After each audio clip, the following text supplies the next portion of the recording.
چاند رات شریعت اسلامیہ میں لیلۃ الجائزہ کہلاتی ہے، اور اللہ تعالیٰ جل شانہ بندوں کو اس رات نوازتا ہے کہ پورا مہینہ تم نے روزے رکھے اور اب میں تمہیں اس کا صلہ عطا کروں گا۔ اور لیلۃ الجائزہ میں اللہ عیدی عطا کرتا ہے، اور بندوں کو وہ عطا کرتا ہے جو وہ سوچ بھی نہیں سکتے کہ ہمارا مالک ہمیں کیا کیا عطا کرتا ہے۔ ہر شخص جو عیدی دیتا ہے وہ اپنی طاقت کے مطابق دیتا ہے نا۔ آپ کو بھی بچپن میں عیدی ملتی رہی ہوگی، اب بھی ملتی ہوگی، تو کوئی 10 روپے، کوئی 20 روپے، کوئی 50 روپے، لیکن کوئی ایسا بھی ہوتا ہے کہ جس کے پاس فراوانیاں ہوتی ہیں تو پھر اس کی عیدی تو اس کی عیدی ہوتی ہے۔ تو ہر شخص اپنی کیپیسٹی کے مطابق ہی عیدی دیتا ہے نا۔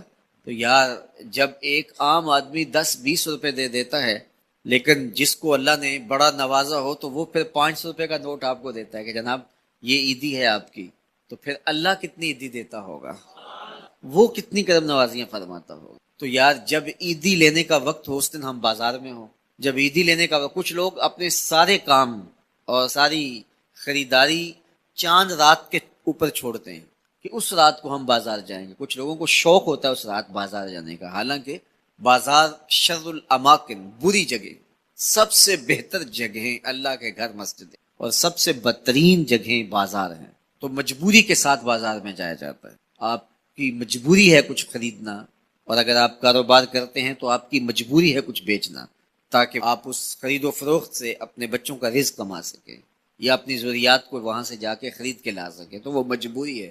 تو مجبوری کے لیے آپ وہاں جا سکتے ہیں، اور ہمیں حکم دیا گیا دیر سے جاؤ جلدی واپس آ جاؤ۔ مسجد میں حکم دیا گیا ہے جلدی جاؤ دیر سے واپس آؤ، اور ہمیں پتہ ہے کہ چاند رات کو رش کتنا ہوتا ہے، اور ہم اسی وقت کے لیے سارے کام چھوڑے ہوں جب کہ کندھے سے کندھا چھو رہا ہوتا ہے، اور مرد و زن کا اختلاط بھی وہاں ہوتا ہے، تو پھر اپنے آپ کو بچانا اور اپنے آپ کو محفوظ رکھنا اور اپنی نظر کی عفت اور پاکیزگی کا خیال رکھنا کتنا مشکل ہو جائے گا۔ اپنے آپ کو آزمائش میں ہی کیوں ڈالا جائے کہ جس میں ہم پورے نہ اتر سکیں۔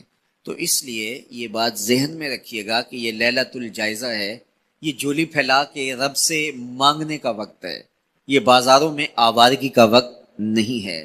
تو یہ رات بھی ہماری اللہ کے حضور عبادت میں گزرنی چاہیے، ذکر و فکر میں گزرنی چاہیے، یاد الہی میں گزرنی چاہیے۔ تو لیلۃ الجائزہ کو کبھی ضائع نہ کیجیے اور اس رات کو برباد نہ کیجیے۔ سارے مہینے کی محنت آپ نے جو کی، اب اس کا صلہ لینے کا وقت ہے، اب عیدی لینے کا وقت ہے۔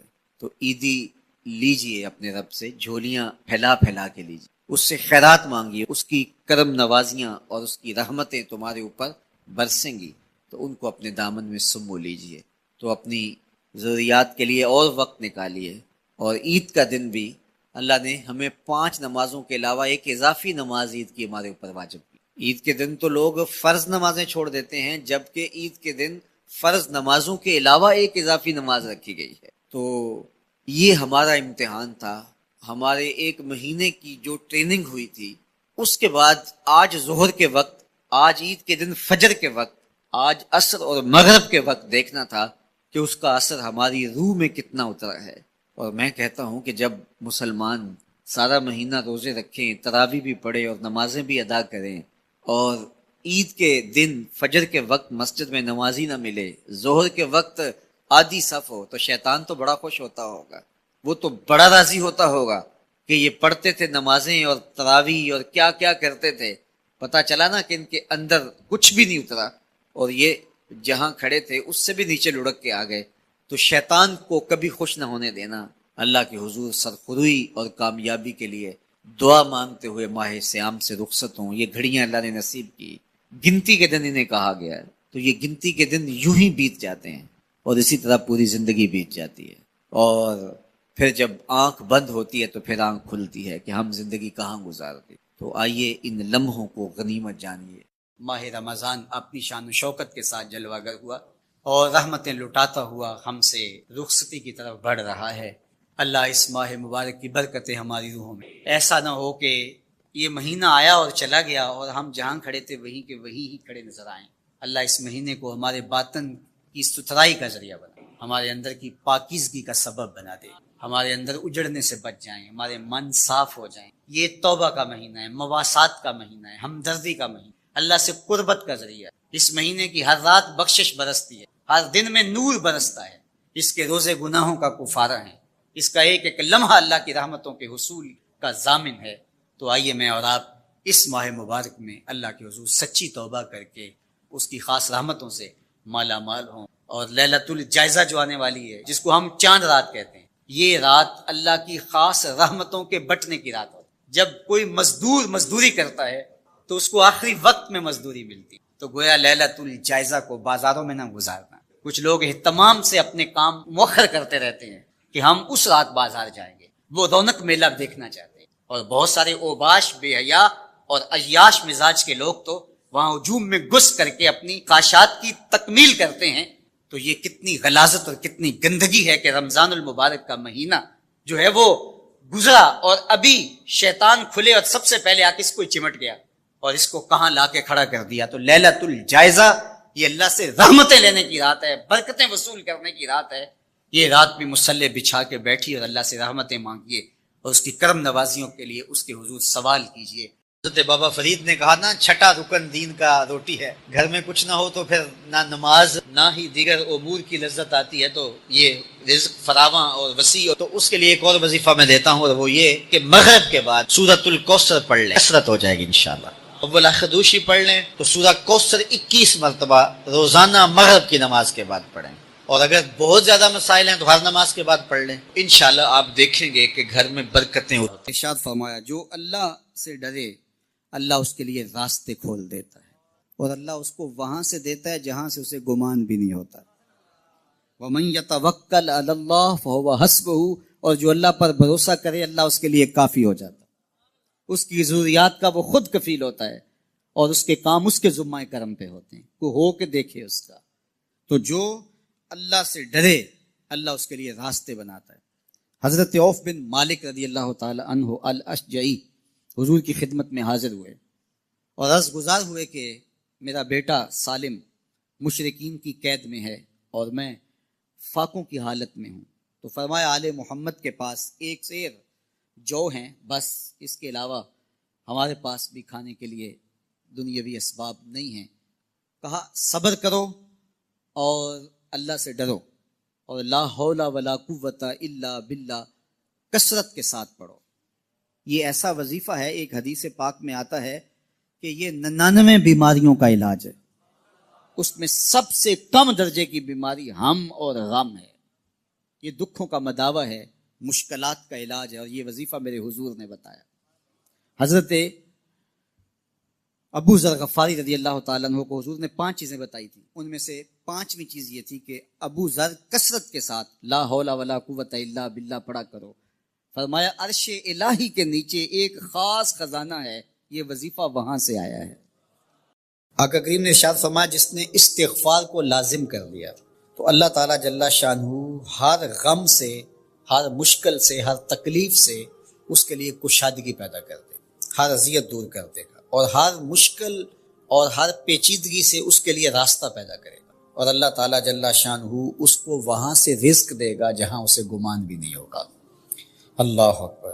حضرت انس رضی اللہ تعالیٰ عنہ سے ایک روایت سن لیجئے، کہتے ہیں کہ رسول کریم صلی اللہ علیہ وسلم نے فرمایا کہ جس طرح تانبے کو، لوہے کو، دھاتوں کو زنگ لگتا ہے، اس طرح دلوں کو بھی زنگ لگتا ہے، اور فرمایا زنگ کو اتارنے کے لیے جو چیز بنائی گئی ہے وہ استغفار ہے۔ تو استغفار دلوں کا زنگ اتارتا ہے۔ قرآن مجید کی تلاوت، کثرت ذکر، موت کی تذکیر اور استغفار، یہ دلوں کا زنگ اتارتا ہے۔ کثرت کے ساتھ لا الہ الا اللہ اپنے معمولات زندگی میں شامل کریں، یہ تجدید ایمان کا ذریعہ ہے۔ اسی طرح سبحان اللہ و بحمدہ یہ دن میں 100 مرتبہ اپنے معمولات میں شامل کر لیں۔ اگر سمندر کی جھاگ سے بھی زیادہ یا اس کے برابر بھی گناہ ہوئے تو یہ کلمات صرف 100 مرتبہ پڑھنے سے سارے گناہ بخش دیں۔ حضور اس بات کو پسند کرتے تھے کہ میری امت میرے اوپر درود پڑھے اور رب ان پر رحمت نازل کرے۔ کیا پسند تھی حضور کے کہ میری امت مجھ پہ درود پڑھے اور میرا رب رحمتوں کا نزول کرے۔ صحیح مسلم میں روایت ہے، جو میرے اوپر 1 مرتبہ درود پڑھتا ہے اللہ اس پہ 10 رحمتیں نازل کرتا ہے۔ اللہ اکبر. اور اگر درود کے ساتھ سلام بھی ہو تو مجھے ایک شعر اتنا اچھا لگتا ہے تو سادہ سا، پتہ نہیں اس کا وزن بھی ٹھیک ہے نہیں، کسی سادے سے بندے نے کہا ہے لیکن مجھے بڑا پسند آیا. بعض روح کھینچ لیتے ہیں نا. کسی نے کیا خوب کہا کہ درود پڑھنے سے ثواب ملتا ہے، سلام پڑھنے سے جواب ملتا ہے. کتنا سادہ اور کتنا خوبصورت. درود پڑھنے سے ثواب ملتا ہے، سلام پڑھنے سے جواب ملتا ہے. اور اگر حضور کی طرف سے وعلیکم السلام کے لفظ آگے تو اور کیا چاہیے. اس لیے کثرت سے حضور کو سلام کرو. یار آپ گلی سے بازار سے گزرتے ہوں تو کوئی لڑکا، کوئی بزرگ، کوئی شخص آپ کو روز سلام کرے تو ایک دن آپ پوچھتے ہیں نا یہ کون ہے، روز ہی سلام کرتا ہے، یہ کس کا بیٹا ہے، یہ روز سلام کرتا ہے. پھر کس دن آپ روک کے پوچھیں گے پتر کس کے پتر ہو، اتنے اچھے ہو کہ روز سلام کرتے ہو. تو ایک دن حضور بھی پوچھیں گے نا یہ کس کا پتر ہے، یہ کس کا بیٹا ہے، یہ روز مجھے سلام کرتا ہے.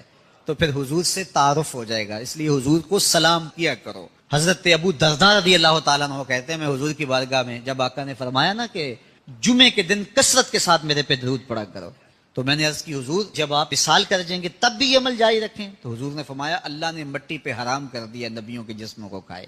فنبی اللہ حی یرزق، نبی قبروں میں زندہ ہوتے ہیں اور انہیں رزق بھی دیا جاتا ہے. اس لیے جمعے کے دن کثرت کے ساتھ میرے اوپر درود پڑھو، میرے اوپر سلام پڑھو. اللہ اکبر. تو حضور فرماتے ہیں مجھے یہ بات پسند آتی ہے کہ کوئی میرے پہ درود پڑھے اور پھر رب اس پہ رحمت نازل کرے.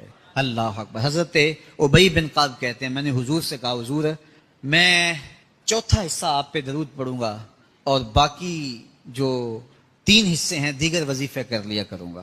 تو آقا کریم نے فرمایا ما شئتا وَإِن زِدْتَ فَهُوَ خیر، جیسے تمہاری مرضی، لیکن اگر درود کو بڑھا دو تو ہوگا اچھا. تو میں نے کہا حضور میں آدھا وقت درود پڑھوں گا، آدھا دیگر وظیفے کروں گا. فرمایا ما شئتا، جو تمہاری مرضی، لیکن درود کی مقدار بڑھ جائے تو اچھا ہوگا. میں نے کہا حضور میں 2 حصے درود پڑھوں گا، 1 حصہ باقی وظیفے کروں گا. فرمایا بہت اچھا، لیکن درود کی مقدار بڑھ جائے تو پھر اور اچھا ہوگا. عرض کی حضور میں پڑھوں گا ہی درود، میں سارا وقت ہی درود پڑھوں گا. تو سنو میرے حضور نے کیا کہا، یہ ترمذی کی روایت ہے. حضور نے فرمایا پھر تیرے سارے دکھ مٹ جائیں گے، سارے گناہ معاف کر دیے جائیں گے. تو اس لیے کثرت کے ساتھ حضور پہ درود پڑھیں تو اس سے حضور بھی خوش ہوتے ہیں کہ میرے امتی پہ رب کی رحمتوں کا نزول ہو رہا ہے. یہ یوم افطار جس کو عید الفطر کہا جاتا ہے، یہ سجدہ شکر ہے اللہ کے حضور کے مالک تو نے ہمیں ہدایت عطا کی، تو نے ہمیں توفیق عطا کی، اور تیری توفیق کے بغیر سخت گرمی کے یہ روزے ہم نہ رکھ پاتے، تیری توفیق کے بغیر فاقے نہ کاٹ پاتے. یہ تیرے ہی کرم سے، تیری ہی دی ہوئی توفیق سے ہمیں صبر نصیب ہوا. الصوم نصف الصبر، روزہ آدھا صبر ہے. تو جس نے توفیق دی اب اسی کا شکریہ ادا کرنے کے لیے ہم کھلے میدان میں، ہم مرکز میں، ہم مسجد میں، ہم مختلف جگہوں پہ جمع ہوتے ہیں اور جمع ہو کے اس بات کا اعلان کرتے ہیں مالک میری توفیق بھی تیرے کرم کا صدقہ یہ قدم اٹھتے نہیں اٹھائے جاتے ہیں. تو نے توفیق دی تو روزے رکھے گئے، تو نے توفیق دی تو گنتی کے دن پورے ہوئے، تو نے توفیق دی تو مالک تیرے ہی حضور حاضر ہوئے، اور یہ تیرا ہی کرم ہے اور تیری ہی کرم نوازیوں کے رنگ ہیں. حضرت معاذ بن جبل رضی اللہ تعالیٰ عنہ فرماتے ہیں کہ ایک دن حضور نے میرا ہاتھ پکڑا اور ہاتھ پکڑ کے فرمایا اے معاذ واللہ انی لاحبک، اللہ کی قسم میں تجھ سے پیار کرتا ہوں. پھر دوبارہ فرمایا واللہ انی لاحبک، اے معاذ میں اللہ کی قسم تم سے پیار کرتا ہوں. اور اس پیار کی وجہ سے حضور نے حضرت معاذ بن جبل کو بتایا کیا، میں تجھ کو وصیت کرتا ہوں کہ ہر نماز کے بعد ان کلموں کو جو میں تمہیں بتا رہا ہوں ان کو ترک نہیں کرنا، اس کو بھولنا نہیں ہے، اس کو چھوڑنا نہیں ہے. اور وہ کیا، اللہم اعنی علی ذکرک و شکرک و حسن عبادتک، اے اللہ مجھے توفیق دے اپنی عبادت کی، مجھے توفیق دے اپنے ذکر کی، مجھے توفیق دے اپنا شکر ادا کر. تو اللہ کا شکر ادا کرنے کی اس سے توفیق مانگی، مالک نعمت بھی تو دے اور اس نعمت پر شکرانے کی توفیق بھی تو عطا کر. اور اللہ فرماتے ہیں میری دی ہوئی نعمت پر میرا جب تم شکر ادا کرو گے میری دی ہوئی توفیق کے ساتھ تو میں تم سے عہد کرتا ہوں لئن شکرتم لازیدنکم، میں تمہیں اور زیادہ عطا کروں. اللہ اکبر. شکریہ سے نعمت میں اضافہ ہوتا ہے، نعمت میں برکت ہوتی ہے.